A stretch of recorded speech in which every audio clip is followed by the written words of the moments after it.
Hi, welcome to the Dixon on Disney Archives. We're taking a look around my office at stuff that I managed to accumulate that is Disney related, that inspires and encourages me. Maybe when you see it, it will inspire and encourage you, and maybe cause you to either want to collect Disney things a little bit more, or to kind of go back and look at some of the stuff that you've got that you picked up at Disney and let those memories kind of take and shape the way that you think and hopefully compel you to move forward into the future boldly.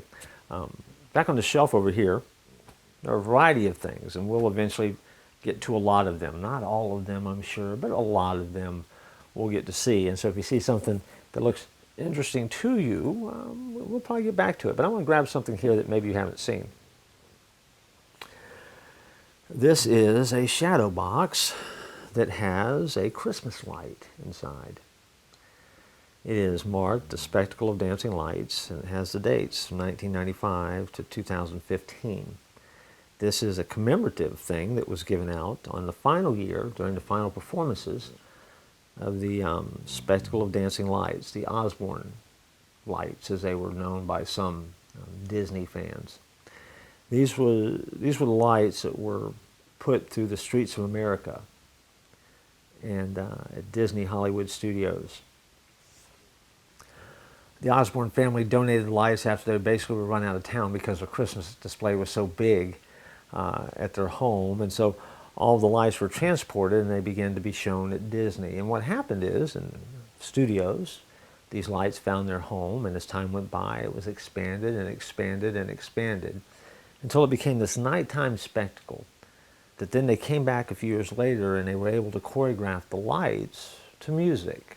And so as the music played, the lights would dance. And so as you were walking through the streets of America, you would just be caught up in this just sea of lights surrounding you in every direction. And then every 7 minutes, there would be a song that would play, and the streets would grow dark, and then the lights would dance to the song. And so the lights basically choreographed the song.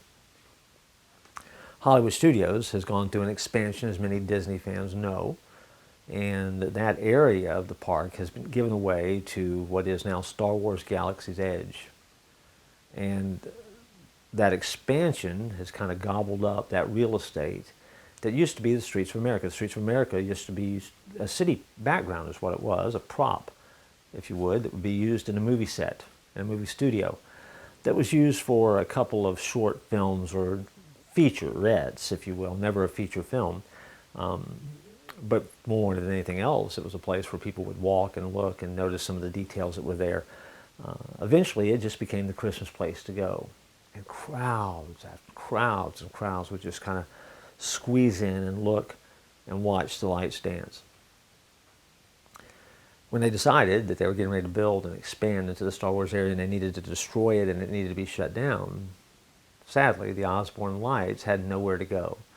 There was nowhere within the Walt Disney World Resort that they could plan a place to put these up and recreate the same type of displays. Now, there are some out there, and you might be one of them, that you saw them before and you thought this was a great tradition and that Disney surely ought to be able to come up with some place to put them in all their properties. And if you're a part of that camp, then I'm with you and I want to agree with you. I have no answer to that question, but I would love to have seen it. But it didn't happen.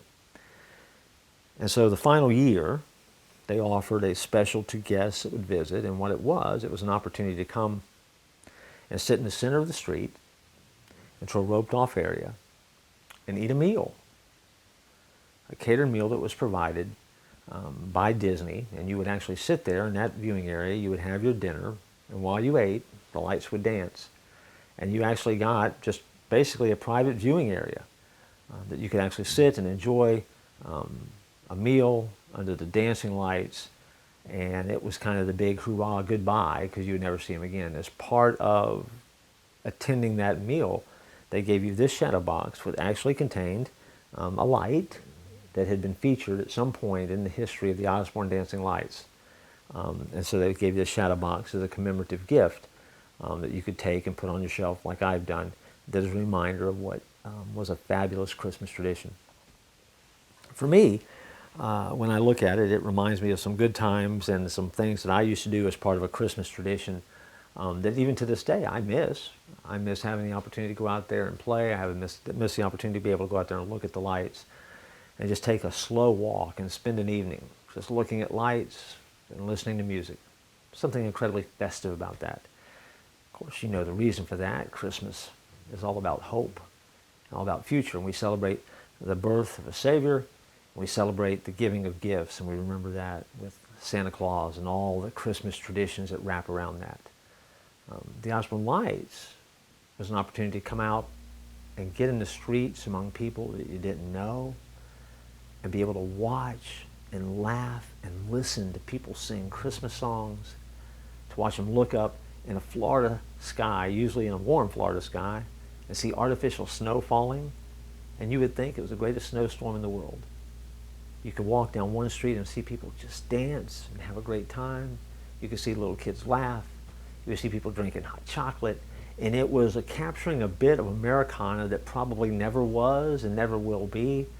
But for a few years, Disney was able to recreate it in a very magical way. That's what Disney does. That's what Disney does with a lot of us. And we tie up those memories in a world that we wish could be all the time, but we know can't be all the time, but yet it rekindles in us a sense of magic and hope and optimism that allows us to move into the future. Christmas dovetails into that because that's really what Christmas is all about. That's where we discover hope. And Disney, at Christmas time, just becomes a very special place. The lights were that for me. I missed them. I know that some of you that will be watching this missed them as well. Realistically, they're not coming back anytime soon or not coming back in the same way. And so if you ever had the chance to go, remember that and allow that to become a memory that will change you and allow you to never forget those moments. There are plenty of opportunities to go out there and watch people who have videotaped what it would look like if you've never seen it before, because I can promise you, you've never seen a light show quite like this. And so this is a reminder to me, a very personal reminder to me of what it was like to go, what it was like to see it, and it's something that I will always remember and wish that I could see again. That's the fun thing about memories. The memories, especially the good ones, are moments that you long for and that you remember, and the feeling is strong enough that when you think about them, it takes you back to that place and time, but it also rekindles within you a desire to have moments and magic like that again. That's part of the fun of Disney. It is especially part of the message of Christmas. So have hope. Fear not. Christmas reminds us of that. And Disney sometimes gets it right. And they celebrate in a way that will change everything. I look forward to visiting with you more here at Dixon on Disney Archives.